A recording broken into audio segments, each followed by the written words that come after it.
Hello there guys, here's a quickie, another windy days video. The good thing about it is it's probably going to be the last one for a little while because today is the last windy day of the week.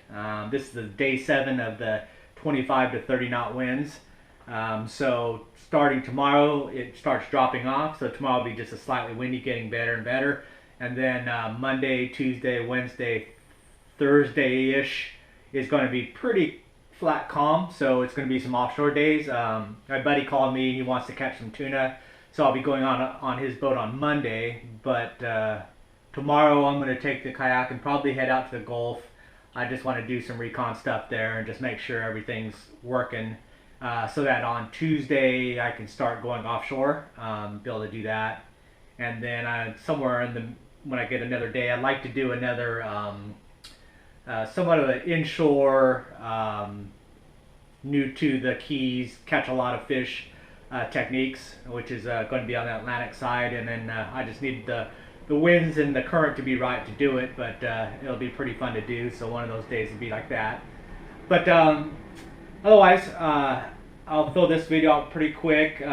Although right now it's actually 80 degrees in the Keys or in Key West and 75 at night, it's not really the best time, but I kind of wanted to do this one for over the winter time, but just never had a chance. And I think this will fit for the rest of the country going into the spring season, where it's still thawing out and it's still cool and cold, the water's still cold, and it's not shorts and t-shirts weather yet. But this might help you to get on the water a little bit faster. And the other part of it is that like a lot of my stuff, it's more on the budget side. You can easily go out and buy $1,000, $500 to $1,000 full-on dry suit, but for me it'd be like a little bit of money just so I can stay dry to go fishing. I'll wait a month or two and just pocket the money. But here's some of the stuff that I use, and I still will use when I go out to the reef and the offshore stuff, because one of the things about it is, even though it might be warm on the outside, if the water is 70s, even 80s, okay, if you run into a problem where you get separated from your kayak and you have to stay in that water for a prolonged time, it feels nice and refreshing for the first 30 minutes or maybe an hour, but after that your body temperature will drop, and then that becomes more of a survival problem there that you have to worry about. So some of these things will be geared towards that for me down here in the Keys when I'm going off by myself, but in general make things a lot more comfortable fishing. So even through the couple of weeks where we get our little northerly breeze, I was still going out and staying dry and staying comfortable, and I wouldn't do it if I was miserable, because it doesn't mean that much to me. So heading off there, I have a couple systems. Most of them are based off of my time from kayaking in Northern California. These are kind of the standard outfits that the newbies that are just starting to kayak ask, like, what do I wear, what should I buy for the clothing side of it? And it's pretty much a standard 2 options. These are cost effective, they're basically inexpensive, they work really well, they're tried and true methods. And then I just kind of dug them out from my boxes that I had stashed away and pulled them out and was using them over this winter time. So one of the options that works, well, I'll kind of go over my base layers because everyone talks about layers and stuff, but you'll see this a lot. It's just basically a long sleeve wicking fabric material, which is very important. I wear this 100% of the time. One, it could be used for warmth, this long sleeve, it dries fast, whatnot, but my primary thing is always sun protection. Spending time on the water getting cooked, you just gotta have coverage, and this does a good job of it. And it does dry pretty fast, and so that is very effective. The other thing I'll do year round is I wear sweats, just some dirty old nasty sweats. They don't do anything special. They're not water resistant. They absorb water. So in the summertime it's good in that they'll be wet and it keeps me cool. But also it's sun coverage. Again, I mean, you spend a lot of time in the sun out here, you'll run into problems. And I also consider these my base layers for when I put on my waterproofing stuff, is that none of the waterproofing stuff is insulated and gives you the warmth part of it. So you can put it on and it'll keep you dry, but it's skin to skin contact. It'll feel the same temperature as whatever the water is. It's going to go right to your skin and not keep you to on warm. It'll be dry, but you'll still be cold, so it's ineffective. So those are my base layers that I'll always wear there. Then from there, it kind of varies. One of the core basic systems that I use, and it's cold water, but I also use it when it's rainy. It could be mildly cool, but rainy. It's one of those things, if you get soaked, you're going to be kind of miserable. And I want to be just totally dry, and it could be a flat, calm day, and I don't want to gear up with a lot of stuff, is that I'll wear this outfit, which is basically chest waders, standard, good on, walk in the stream, fly fishing, or whatever. Light fabric, non-insulated. It does have the booty, so it's 100% dry from your chest down to your toes. Okay, and you can get out and wade up to your chest in water, and you'll stay totally dry. And then one of the things, though, is the mandatory, in order to make them the safe part of it, which everybody freaks out about with waders, even though it's all fictional, is that you wear the wading belt around your strap around the top, and that'll keep the water from coming in. And then if people are like, oh, waders, you'll fill up with water and sink, that's an old wives' tale that's been tested and proven wrong for quite a while there. What'll happen is that because of water pressure, if you've ever done that with like sticking your hand in a plastic bag and putting it in water, what it does is that it pushes all the air out, and it basically will stick to your skin, and it'll stay like that for a while. Eventually it'll leak in, and then if you give it enough time, it'll fill full of water, and then you're done. But wearing waders for the initial part, you'll fall out of your kayak, you get back in again. Maybe if you totally submerge yourself, you get a little bit of wetness from the fabric where it'll be leaking in, but in general, water won't. It just doesn't do it that way, so don't freak out about that. Then what I do is I pair it up with a waterproof top, and waders, like I got these on, these were like I bought them new, but they were on a closeout, so they were like 35 bucks. But you can get, like I said, everything else used, and it's all relative.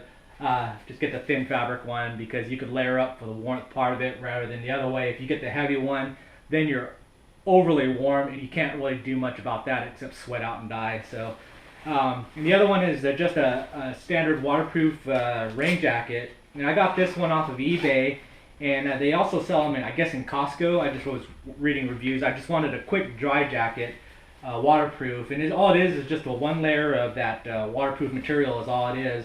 And it's $15, and it's by a company called Paradox, and I got it off of eBay. Yeah, Paradox, and it had tons of good reviews, and then people were saying, yeah, you can get them at Costco if you have a Costco. So I got it, and it's totally waterproof. I've been wearing it for this season and had no problems. Has good zippers on it, side zippers and full zipper. It cinches up, pockets, and it's got a hood. And even when I use it for, if it rains over here on my motorcycle, it keeps me dry, and it works perfectly. So that's a real good deal for 15 bucks. And I'm pretty sure you just go on eBay and Paradox waterproof, and you can get that. And with that, usually, like I said, you'll pair it with the base layers, the sweats on the bottom, long sleeve on top, waders, which will get you from the tip of your toes all the way up to your chest, totally waterproof. You put this on top of that, and then you are 100% covered. The waders, because they're chest level, is really good for the kayaks, because if you're standing or you're sitting down, you're tending to be sitting in a puddle full of water. And when you wear just standard waterproof pants, if they're just a standard cut, water will seep in the back when you're bending over or leaning back, and then nothing work is filling that thing full of water, and then your whole bottom is wet on the inside, and then having dry pants means nothing. But with those waders, all the way to your chest, you can sit down in a foot of water and you'll stay dry, because they are 100% waterproof. A little bit bulky to get around in, but when you're on a kayak, it's not that big of a deal. So that's one of my good ways to go, especially for a rainy day, or I want to be 100% dry. Like I want to go out before work, go in, jump in your work clothes, put that on there, go out, finish, take those off, and then your clothes are dry, neat, nothing, and you can't even tell that you were out in the water. Now, for a little bit more serious stuff, like both, like I said, the safety part of it, if you are going to be in the water and you're worried about that part of it, as well as keeping warm and dry, then I go with a wetsuit. Now this is a Farmer John, and this is the important part of it, is it's a Farmer John 3 mil, okay? And this is, like I said, West Coast, California side, Northern California, tried and true, tested, lots of kayakers going out in, it's a average 50 to 60 degree waters year round, so it's constantly tested in those conditions. And the reasoning for a Farmer John in a 3 mil is twofold. One is that because we're kayaking and paddling a lot as well, is that not having the arms keeps you kind of more limber. Two, the 3 mil is because 5 mil, 7 mil is just way too hot, okay? And it could be 50, 60 degrees ambient temperature outside, and you put on a 7 mil wetsuit and you paddle a mile or something like that, you're gonna be roasting. And then what you have to end up doing is jumping in 50 degree waters to cool down so that you don't die of over exhaustion, heat exhaustion.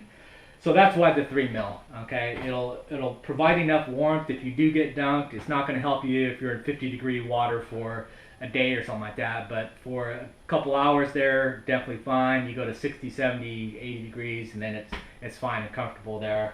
But it just covers both of those two reasonings there. Is just the arms gives you the motion, and then the temperature for the 3 mil of being comfortable in that part of it. Okay. Then what I would do is they will repel water for the short term. Like you get splashed on it, it'll keep you dry, and it has some minor insulating effects in regards to keeping you warm. It's not as effective as when you're using them as for diving, where the water gets underneath it and it keeps you warm in that direction. But the bad part about it is that for extended time frames of being in the water, is that the water will basically suck into the material, the neoprene, and then it'll make you basically like clammy, wet against your skin.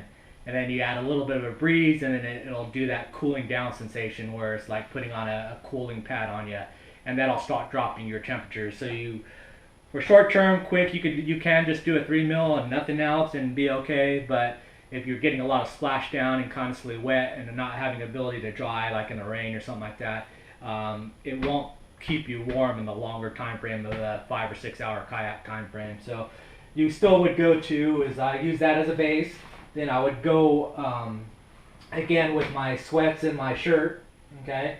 And then I would layer on warmer shirts. I could put a short sleeve shirt on top of that, or I could put a sweatshirt on top of that, on top of these, the Farmer John. And then I would go to either you could do the same setup here with the waders, or my other part of it, which I use, is an actual kayak paddling setup suit, which is splash pants with a splash jacket. And these are more specific to kayaking and made for them. And these are 100% waterproof. And I'll have, like I said, the 3 mil Farmer John against my skin basically, or you can have a rash guard if you want to. Then I'll have my insulating layers, which will be a long sleeve shirt, sweatshirt, whatever, and some sort of insulating pants, sweats, or whatever you want to wear. You can put your regular standard kayak pants.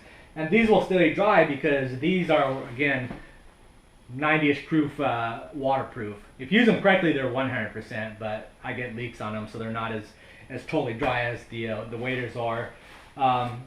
And that will keep you dry on the outside. These are breathable, so they'll kind of average out the air temperatures for you, and that keeps you totally dry.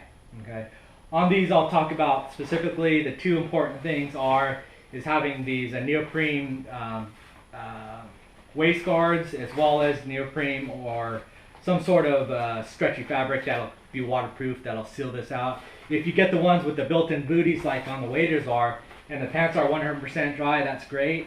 But because I put like scuba diving shoes on, my feet stay fairly warm, but you can do it that way. But the only thing I don't like about these pants is because they don't have a really extended waist.